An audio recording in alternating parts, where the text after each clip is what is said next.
Hey, welcome to another episode of the Startup Voyage podcast. In today's episode, I've titled it The Demise of Cryptos and the Rise of Real World Assets. Why? Because this past year has been a really crazy year. You're talking about, the Luna Terra and Three Arrows collapse and FTX big slap on governments around the world that basically woke everyone up and saying, hey, we got to look at the space and we got to put some guidelines in place. So in this episode, we talk about real world assets and current cryptos, tokens out there, where they're going, where the investors are coming from, and where you can actually find some very stable yielding opportunities. I've got a guest today. Her name is Sherry Jiang, CEO and co-founder of Bluejay Financial. Why did I bring her on? Because she's one of the survivors in this space, and she continues to bring value to her clientele in producing financial products, delivering to market where basically there are stable yielding opportunities. Now, some of the things that we'll cover is perspectives of the SEC's chokehold on cryptos and whether or not U.S. companies will move eventually, outside the U.S. Where they're going. We're going to set up shop and where things will be going in the next year or two. And what type of financial products we should see entering the market. So look, lots of good stuff in this episode. I hope you enjoyed. So let's get started. Welcome to another episode of the Startup Voyage podcast. And today we're going to talk about the demise of cryptos and the rise of real world assets. And so this episode will discuss the world of digital assets and crypto, where investors can actually currently get access to yielding opportunities, and despite being a bear market, and what the future holds in this environment. Today, we have as our guest Sherry Jiang, co-founder and CEO of Bluejay Finance, and she's going to join us today to share with her what she's doing with her business and her perspectives on how the industry is shaking out. Welcome to our show, Sherry. Hey, Arthur. Thanks for having me. Great. So I guess let's talk a little bit about Bluejay Finance, and maybe it'd be great for the listeners to understand where you came from and how you're shifting your business to kind of fit where things are going moving forward. Yeah, absolutely. Well, I'll start a little bit from the beginning. So I'm Sherry, co-founder, CEO of Bluejay Finance. My journey into crypto actually started many years back in an indirect way. I actually bought my first crypto back in 2016 with Coinbase back in the US because I was actually trying to get discounted skincare medication from abroad. And so I actually found it a lot cheaper to use Bitcoin for that. So in a way, I started out this journey using real world use cases with cryptos, which kind of, I think, shapes like how I view the space, going forward. I then spent a couple of years actually in fintech, which you could think of as almost like the one evolution stage before crypto.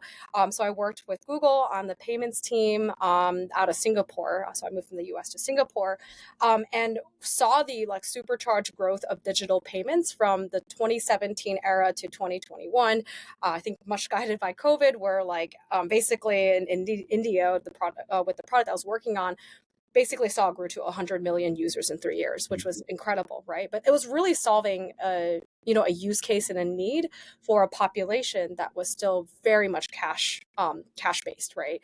And so the next stage that I got to from there was really diving into what DeFi can do to drive more financial inclusion, and it should be even more impactful because it is actually a technologically superior stack. I mean, if you were to ask me, like I had to deal with kind of the legacy infrastructure that was in place in India, even though it was quite innovative to create this instant payment system, right? And so that's where I left in 2021 and I started Bluejay with a few co-founders, really with the mission of bringing more people into the formal financial system using blockchain technology. And how that manifests in the company that we have today is Bluejay effectively is a stablecoin-based platform that connects investors with private market investment opportunities, also known as real-world assets for those in crypto, to allow for people to get more sustainable yield as an option from maybe some of the more hypercharged yields you get from DeFi protocols. We want to lower the barrier for people to invest into these asset classes, because in the traditional finance world, it's incredibly hard, right? So the asset class that we focus on is called private credit, which can get you 10%, 12% annualized returns, which is very attractive. But guess what? Most people who use it are institutions or family offices that can put in $500,000 to $1 million minimum check size into it. And the vast majority of, individual investors are completely left out of the system. And so that's where we are trying to democratize that kind of access. So, who realizes financial freedom is not determined by the assets you currently have today, but by the potential for you to leverage those assets to achieve the financial goals you want to have. So where we sit in the crypto space is what I think a lot of people call real world assets. I'm very excited about this bridge and this crossover between what is inefficient in traditional finance today or inaccessible, and how to actually solve for that using the technologies of DeFi. So happy to be here, chat about that, chat about the crypto space in general. It's something that I'm super passionate about. Great, great. Thanks for sharing that background, your story. I wanted to ask then, when you said more inclusion for, I guess, the individual investor, why is it so challenging for these guys to get in and access these Yeah. products? Yeah. Yeah. So I'll actually start with it's almost like a socio-cultural thing of traditional Mm. finance, right?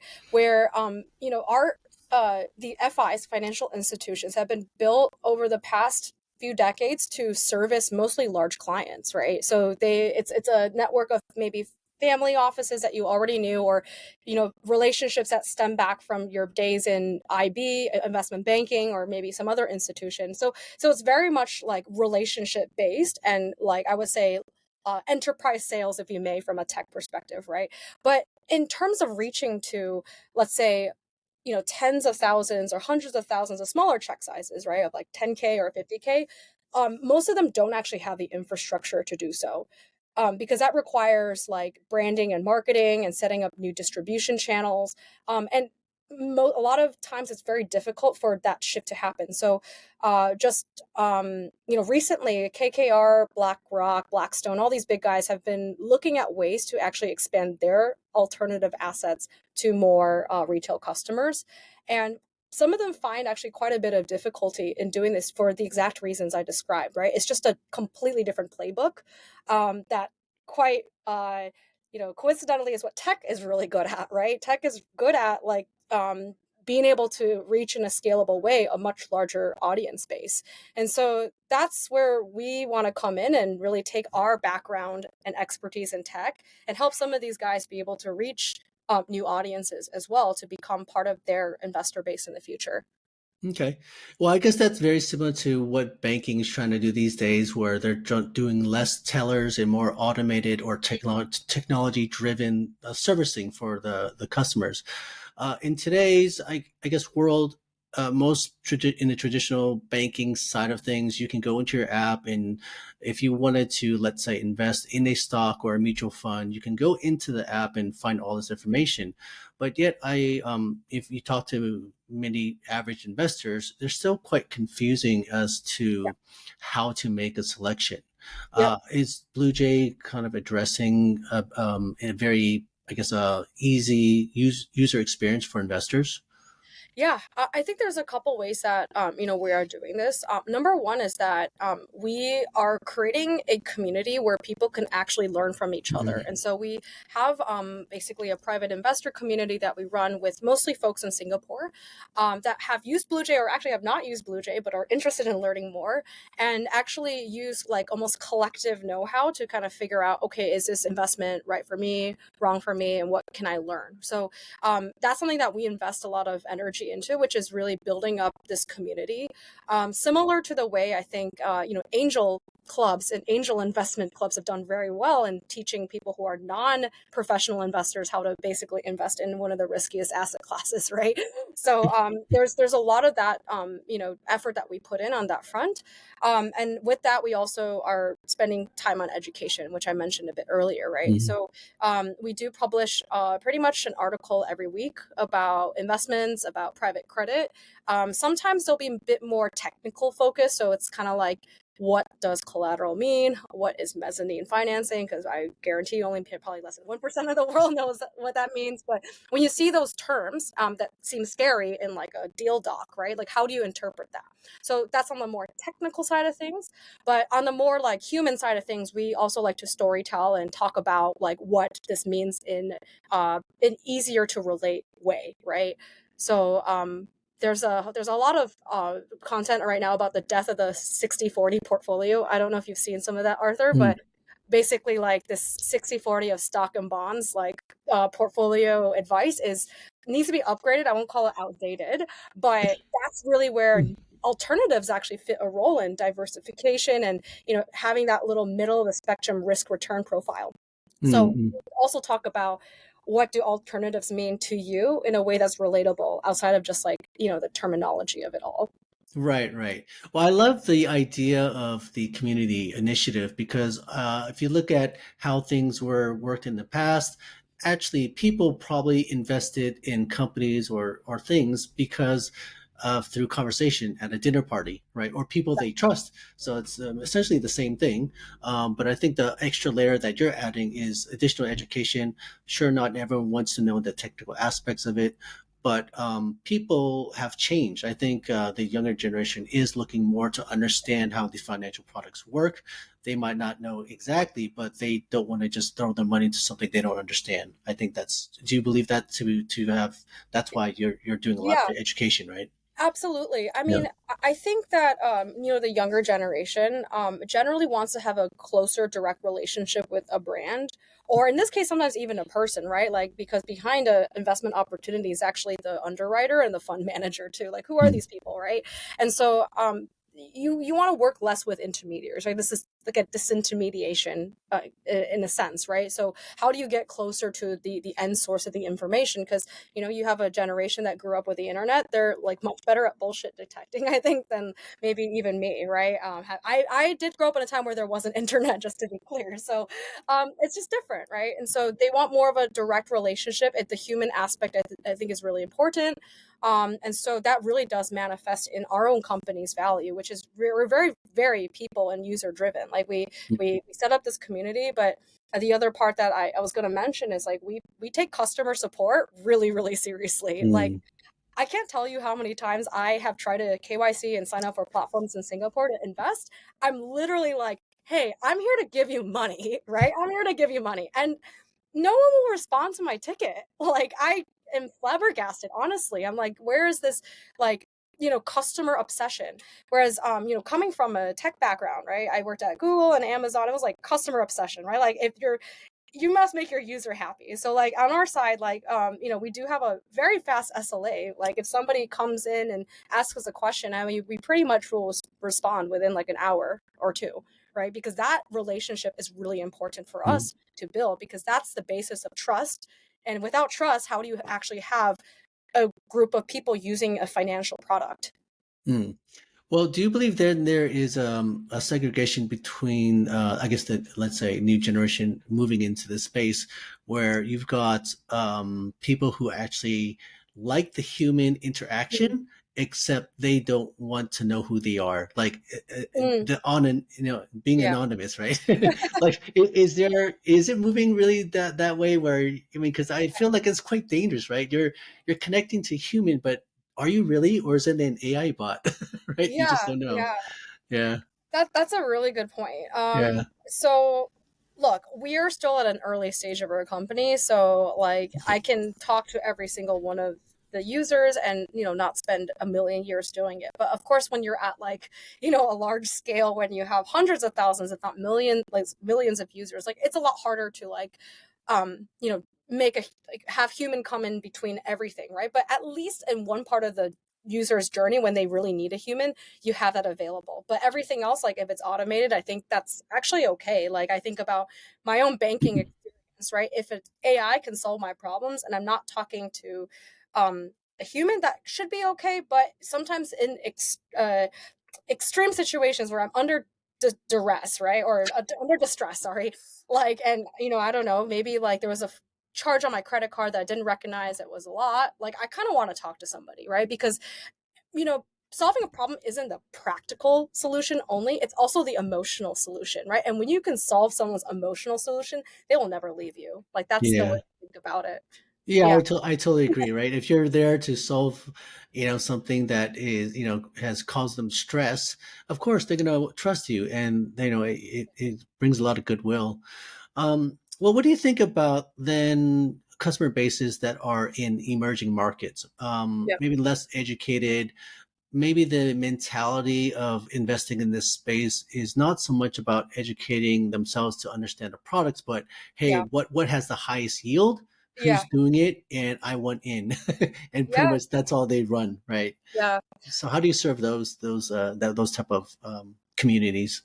Yeah. So, I would say for so first of all, I actually want to say that there's a lot of like preconceptions around like how people living in emerging markets think about money, where Hmm. people think, okay, they must not be financially literate. But I'll tell you, I've interacted with quite a few, folks that came to Singapore to work, or have family back in the Philippines, and they're running businesses. They've run businesses 4 times longer in timing, 5 times than me, right? They know what they're doing in a more, I would say, traditional format or a more informal format, but they are savvy. They know what they're doing, right? And I think that, the fact that crypto has been widely adopted in Southeast Asia, I think some of the top countries are like the Philippines and Vietnam, show that people are demanding a solution for them to invest in things outside of what's available to them, right? I think where the bridging needs to come into play is really kind of explaining how the risks of investing in certain asset classes translate into the risks that they may see with their traditional businesses, right? It's really all about like, seeing a user or seeing someone from the point of view that they're at, right? So just like when you lend money, let's say this happens a lot informally to somebody in your neighborhood, you kind of ask them, "Can I have your motorcycle parked in my garage?" Right? And when you return the money, you get your motorcycle back, right? I mean, good collateral in DeFi is the same thing in a way, right? You want to make sure that there's a recourse method and it's actually worth like the total amount in case there's a default, right? So I think that people start to try to talk about the terms and things about investing in DeFi from their own perspective when they're talking to somebody else. But actually, you should spend more time listening to the other person, assume that they are capable and fully able to understand what you're saying, but you just figure out what their context is and come from that angle. And so that's the approach I take with our company as well. When we're forming this community, right? There are people that are actually not like crypto savvy, right? Like some of the first times they're buying stable coins is actually because they want to use our product. And we never ever make them feel like they don't know something, right? We try to explain it in a way that they understand. Oh, everyone's funded a brokerage account. Okay, actually doing the on and off ramp thing, doing this, it's like funding a brokerage account. But now instead of DBS dollars or JP Morgan dollars, these are, you know, digital dollars on the blockchain. But imagine this blockchain is all a JP Morgan, but it's a public service, right? In a way. Right. That's all that is. And then people are like, oh, I kind of get that, right? But if you're like on and off ramps, a transfer fee to MetaMask, blah blah blah. Like they're like, oh my gosh, there's all these terms that I don't know. It's kind of scary, right? So, um, really just come from where people are at, right? And then the conversation becomes so much easier. Right, right. So then how does that, maybe you can explain relating that to the investment products that you put out in front of your customers. How do you curate those, and Yeah, how do you educate yeah. the customers on those products? Yeah, for sure. So, I will like always, put upfront that we are, not financial advisors. We'll never tell somebody that they should invest in something. We'll say these are the options and here are the things you should think about, but decisions up to you, right? So I think number one is that we are very like I would say selective around who approaches us and who we end up having a conversation with about our products, because understanding alternatives and private credit still like it involves a level of sophistication that I think is beyond like a beginner intermediate investor, right? Like by beginner intermediate, it'd be somebody who like maybe throws 70% of their money in ETFs, but doesn't really look at S&P 500 or track it. And, they're not like super sophisticated, but maybe like a level, intermediate kind of investor has like maybe dabbled in angel investing, has like at least looked at some kind of alternative investment and knows the concept of portfolio allocation, right? So we're pretty careful about like who we end up engaging with, because again, we don't want to talk to people that we don't think are actually fully ready to use this, right? It's okay if they haven't used private credit before. That's exactly why we're in this business, to make it possible, right? But we do look at like some investment background. Now, once we get to the stage of like, talking about what Bluejay does and, why you should find value with it, it's really about being able to access the same kind of like institutional available kind of products that really allow like these professional funds to be able to have market beating returns and be able to like hedge across years of volatility. What most people don't know is that even the smallest amount of like, I would say like adjustment to your portfolio that doesn't diversify away like correlated risk can lead you to basically losing money over a 10-year period, right?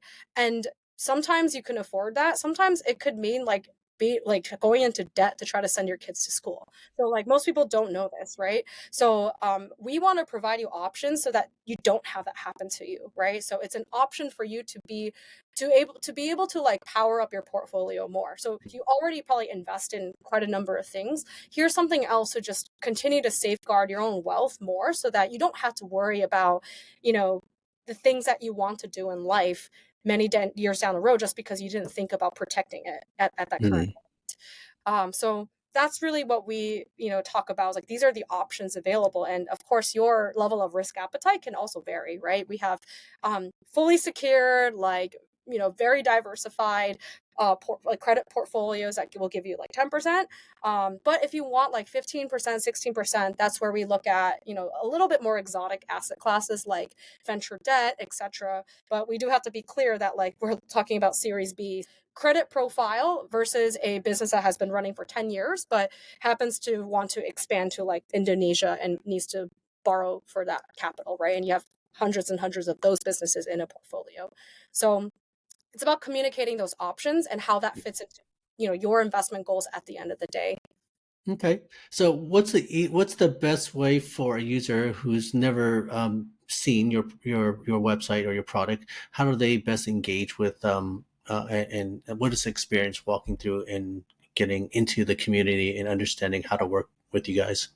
Yeah, for sure. So, I mean, most of the time, people will choose to have a relationship with us before they choose to invest. Like that's the most of the time. Like we do have, of course, anonymous, users that have come in that we don't know, that found out about us and deposited, but that's not the majority of the users, right? So, most of the time, people come in and there's a form that you can kind of fill out that says, joining the group.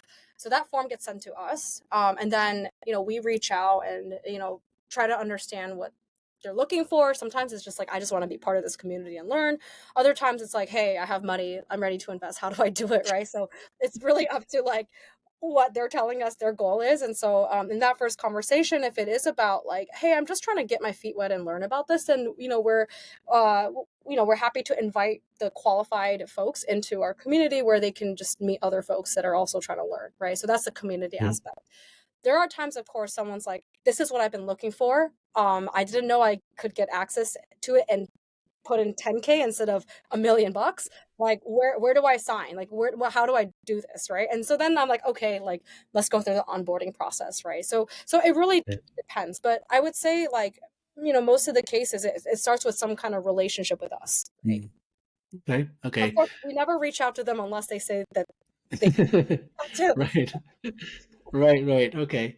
Well, let's move over towards what you maybe see it would be changing in the future, because Yeah. lots of regulators around the world are now got their eyes onto the digital assets and having to really look and how they want to put guidelines set forth to, so the industry can figure out how to operate. Yeah. I mean, what do you see changing significantly? What's the most significant change, at least for the type of assets that are brought to the market? Yeah. So I think certainly for anything that touches real world, Hmm. there's going to be some regulation for everybody who's doing this at some point, including guys like us, possibly, right? I'm just being very forthright about it. Whether it comes, next year or 3 years later, like I'm not sure about the exact velocity of it, but I think it's going to come down.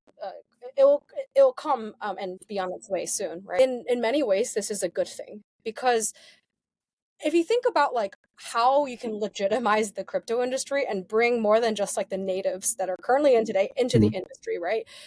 You need to be a company that could be trusted by the public, meaning that if the worst case does happen, which is what usually you have to worry about, and of course it does happen, like what are the investor protections in place? Like what do I get in the worst case as an investor? And for some of these asset classes, when there is not an answer to that, that's where I think people get a little bit hesitant, right? So I do think that it's going to come down the road, especially for assets that sit within the real world. Now, the issue that I have with the way with regulations isn't regulations in and of itself, but the transition process or the way that it's being handled, right? So I'll just give the case of what's happening in the U.S. right now, which I'm sure is top of mind conversation for everyone. Is the SEC is basically going after everybody who has operated some kind of exchange and had American users as customers, and it's just such a like. At this point, I'm like, it sounds like you're just going after the entire crypto industry. It's not like, oh, like there's certain behaviors or activities that like we in a nuanced way figured out causes more harm than good for the public. It's more like, oh, like we're just kind of unilaterally going after everything. That's at least how I feel, right? Whether or not behind closed doors it's different, I'm not sure, right? I'm not in those rooms.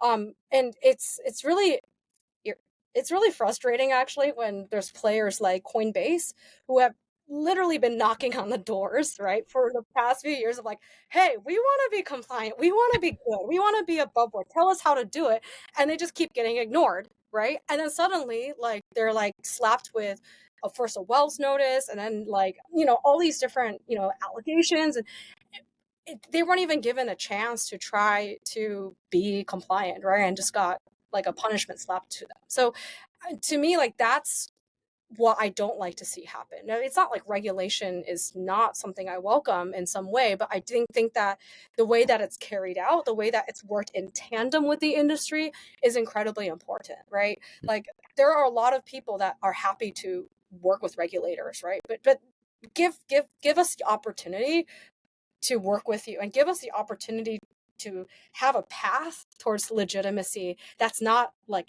over encumbering, right, from a financial perspective as well. I think that's why Hong Kong has been so successful, in my opinion, is because before they put the licensing regime in place for virtual asset service provider, they give them a lead time, like to not only get licensed or get approved for license, but give them a timeline to either switch their business somehow, partner with someone with a license, or do whatever they need to do. I think it was like a year's time. So they give them a year's time to adjust their businesses how they need to. Now, if they didn't get their license, then they got to find a partner or they got to close up shop. But at least they got a shot, right? Yeah. And they did feedback a lot from the community to help define what the guidelines are and what are these digital assets, and maybe helping them, like basically working in true collaboration to figure it out Yeah. together. Yeah, so I agree with you. The U.S. is more or less they set this almost like hard line. Okay, Bitcoin is not a security. Let's do all of them, right? So they just go bam, bam, bam, bam, and under the current rules of the laws, this is what happens, and it's setting an example for the whole industry. But basically, it's just tearing it up, and it's quite unfair. I would say, because as you mentioned, there's no they were allowed to operate and then until they're not and then they get fined, right? So that's Yeah. kind of Like bad. Yeah. can you at least let me know what rules I am Yeah, not breaking before you are like, oh, by the way, you've been doing this for the last like year, few years of your existence. This is not okay. It's like, well, you should have let me know, right? yeah. It's like you're building a house and it's, hey, you did not do wire these electrical, conduits properly. Inspector comes in, you got to fix it. You got like 60 days, fix it, come back, and then it's done, right? I think it should be simple as that, but it's not. Well, what do you see as far as do you believe a lot of businesses will run and just I mean I think they're doing that already, setting up shop and creating partnerships with other people. Binance themselves are having problems like trying to establish in many different countries. Like Yeah.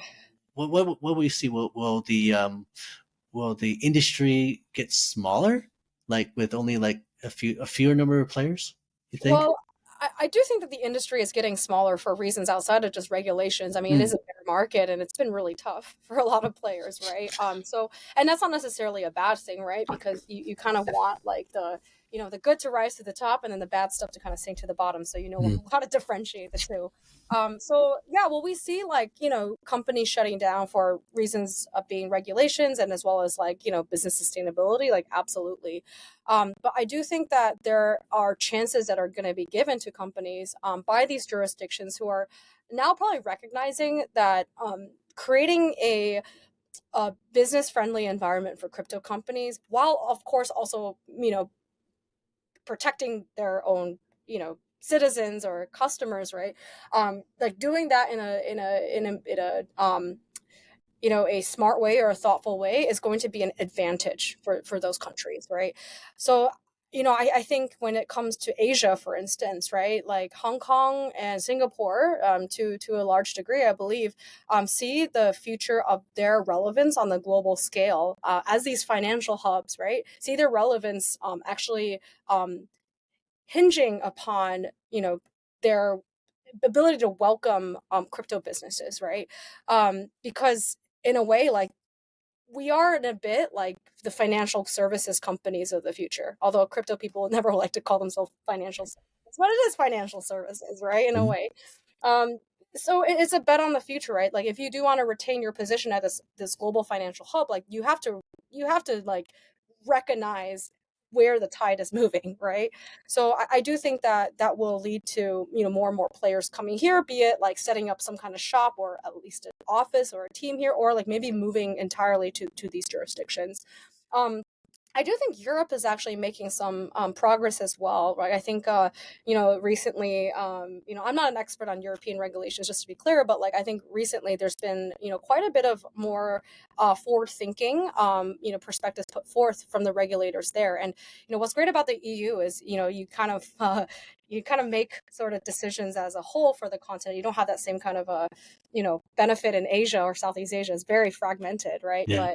But that I think also makes Europe an option to go, Mm. UK, Europe an option to go for setting up shop. So like unfortunately, the US's hegemonic position is going to be it will be maintained for quite a while, right? Like I think that's not I'm not dollar's not going to go away. Like like major companies are still from the US, right? That's not I'm not saying that that's going to wither and go away, but um there comes a certain point where if all of these financial systems that are on this new stack are being set up somewhere else, like you should maybe start to question your relevance as a financial center at some point in the future. Okay. Just a question for them. Right, right. Well, then, what do you think institutions play in the future in digital assets? Because for sure, the greed came in with Sam Bankman-Fried. They all came Well, in excited to get their 25% yield or whatever the crazy amount was. And a lot of people lost their money. But, it just is a drop in the bucket for these guys. Where do you yeah, see these guys stepping in as the next phase? yeah, yeah. Um, they're going to be a player, but I don't think they're the innovators, right? I Mhm. think that they're going to see something and be like, we're going to start, bringing this to our customers because they want them. And so I think that's what we're seeing with like, I mean, all this like buzz about all the Bitcoin ETFs being pursued by all these big institutions. And so, I do think that they will come in, right? They are certainly going to recognize like as soon as their users, their LPs or their customers or whoever are demanding this, like how are they going to say no? It's a business decision, right? So they're not. I don't think they'll be the innovators, but they'll definitely be the accelerants in a way. So maybe the metaphor I'm going to draw a little bit is, back in the day. Uh, when you were like an e-commerce company, you kind of just called yourself an internet company and you were like direct to consumer in a way, right? And then all these other like big box retail companies were like, oh, like what, let's try to figure out a way to adopt digital as well. So we're digital forward, right? Like this was actually a conversation that happened like maybe like, a few decades ago, right? And then at some point, like nobody is like, oh, like we're an online and offline retail store. Like you kind of have both, right? I can buy Love Bonito online or I can go to Love Bonito in Orchard, right? That's not even a question anymore, right? But the innovators were not the big like the big box retail or the Macy's, where the innovators were like the startups, right? And then once the startups had a proof of concept that worked, then the larger players came and adopted them. And if they didn't adopt them, well, you see what happened to Sears, right? So you kind of have to adopt at some point. And you could say the same about, cloud and, all these other technologies, right? There's always like, resistance from larger players at first because it takes a long time to integrate new technologies, right? I worked at a big tech company. I certainly know it's not easy. But at some point, they're like, it is of exigent, urgent business necessity not to lose our customers and not to Yeah. lose P&L to do this. And that will come for the institutions one day. Yeah. Well, I think for the most part, these institutions have been I guess, forced to continue operating the way they do in a traditional manner because of all the dependencies of the intermediaries, right? The technology has not come in to actually change that infrastructure. Yeah. I mean, you're a big believer in open finance, decentralization. Do you believe in our lifetime we will actually see almost like I envision like one capital market, right? Yeah, where, yeah. where everything converges and it's just money, right? A global stable coin or something like that. Yeah, before I start with that, there's a line that I heard recently that I love, which is like traditional finance has become very efficient at the inefficient processes, and changing that is hard. And I completely agree, right? Like it's not easy. So that's why again, like I don't think they're the innovators or disruptors, but they're definitely the adopters, right? But now to your question of like, are we going to see like this one global money system? I mean, it's a really tough question to answer, right? Because like it basically in some ways like what we have to believe in order for that to happen is that the role of money within governmental institutions just completely goes away. And I don't think it's going to be a question of like whether or not that is technologically possible. I think it's absolutely technologically possible. Is it politically possible, right? Because what is government at the end of the day? It's you know laws. It's for some countries military power, some degree of economic power, but that's soft power. But then there's like regulation of the money system, right? So you're basically, I mean, in some ways, have to give up or at least cede some of that power of that one specific prong of governmental power, and that does actually have to come from a large percentage of the population in the world kind of okay with eroding this idea of economic nationalism, right? And so it's not a question of like whether or not maybe, I don't want to say the generations above, but I'm going to just go and say it, believe it's possible or not. Like they're going to be, that's crazy. But like, what is like, what did what does Gen Z think about this? Or like the people who are 9 years old, like, do they care if their money comes from their country, right? That's the thing that I think will determine whether or not this is possible. Technologically, it's possible, right? You can design an economic system like this. But I think it's going to come down to like what we believe. If we think we can overturn the whole uh, premise of what a nation state is and where it derives its power. So I didn't really answer yes or no, but I kind of gave you the conditions in which I think it will Right. happen. So, Well, let me ask you, do you believe it should be that way? uh, well, what's really funny, Arthur, is like, look, I feel like my own sense of national identity is like a muck, right? It's like it's so confusing. Like My family is ethnically Chinese. I was born and raised in the States, but now I live in Southeast Asia. I live in Singapore. And so in a way, like, I think my entire life has been like, I feel like I'm part of the world. I don't feel like I'm part of one country. And I do think that there are other people that share that same kind of maybe like, confusing identity, right? There are other things I identify with. Like I identify with, being a scuba diver. I identify with being someone who believes in financial inclusion. But do I identify with like being one person and from one single nation state and that governs everything culturally relevant to me? Like, no. So I think for myself, I would be happy if the whole world were connected, right? But I think it's still probably a very contrarian idea for like the vast majority of the world that maybe doesn't like the idea that like their like nationalist or a national identity or the idea of nations is being questioned. So Right, yeah, right. Well, I think for sure I appreciate your background in sense of I went through the same thing. In fact, I've been out here in Asia for the past 15 years, and I'm born and raised in the U.S. and my parents were immigrants. Very typical story. And I had a niece and nephew come visit Asia from San Francisco, which you could say it's a melting pot. So all sorts of backgrounds and races or ethnicities, excuse me. And then so we go into, they come visit and I say, hey, don't you think it's weird? There's all these Asian people around, right? Like I just thought like, is it a shock? And they said, what are you talking about? It's just people. And I had to pause. I'm like, wow, that's really interesting, right? They're just people. And I guess to that respect, once I actually left the US, my perspective of the world and where I fit in the world completely changed.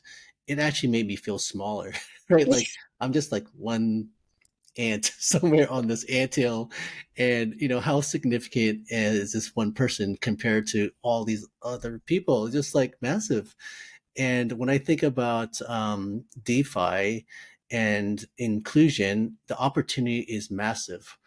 Where do you think is the best markets to kind of open up that actually really needs yeah, can really utilize access to your products?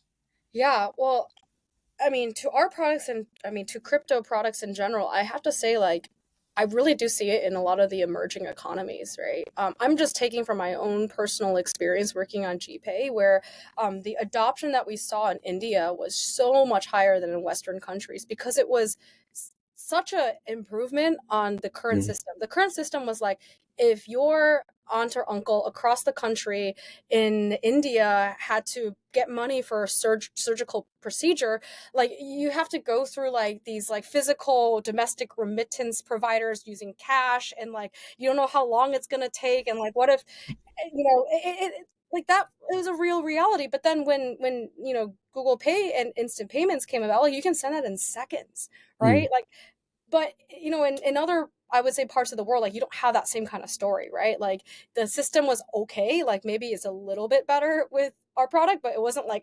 transformational, right? Whereas I think it can be absolutely, like DeFi can be absolutely transformational in Southeast, a place like Southeast Asia, because 60 to 70% of people and businesses are still underbanked, right?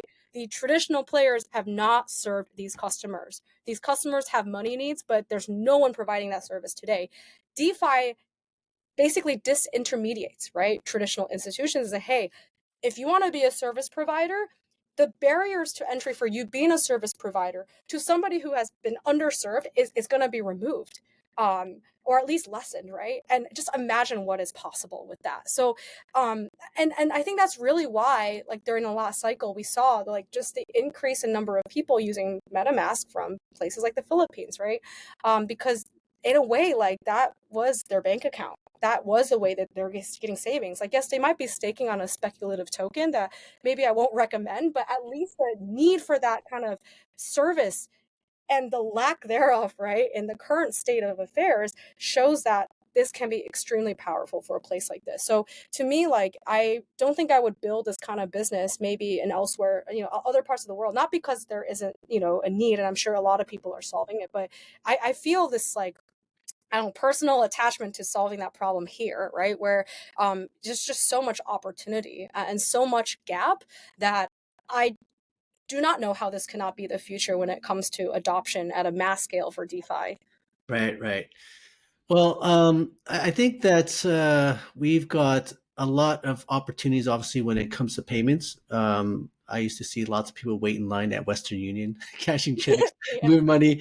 Even today, in some of my traditional bank accounts in the US, if I want to move money into Hong Kong, I got to pay like this wire fee, which is really annoying. It's like so Yeah. expensive.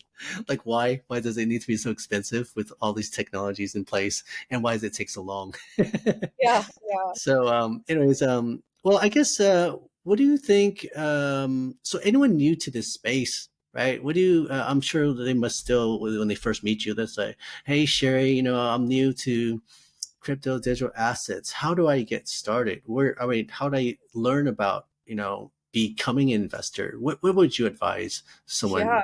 Yeah, Yeah. I would kind of go about this in two ways, right? I would first of all say, like, look, I believe in something called tuition, which is like pay to learn, right? You can read about stuff, but until you actually hold it in your bags, like it's hard to really like feel emotionally invested in that education, right? Instead of just intellectually. So look, you don't have to put a lot, like even if it's like $5 a Bitcoin, right? It's just like, just try it out, right? Like don't just sit there, just actually try it. And to be honest, I would probably recommend you to only look at like the top 10, if not just the top two, like Bitcoin and Ether, and make sure you like find maybe like five people in your network that you think knows crypto and use them as your Q&A platform. If you pick just one person, they might get annoyed that you're asking them questions hours a day, but if you pick five, then you can spread the questions a little bit. So yeah, and I would offer for myself to be one of five. I might not want to be the only one, but if I'm one of five, right, that's fine, right? So right. I think just trying it out and having people to ask questions and who you feel safe asking questions that you think are dumb, because there's no dumb questions. I think the second one is a bit more unconventional, right? Which I actually think you should think about how money actually works in your life today. Like what actually is happening with your bank account?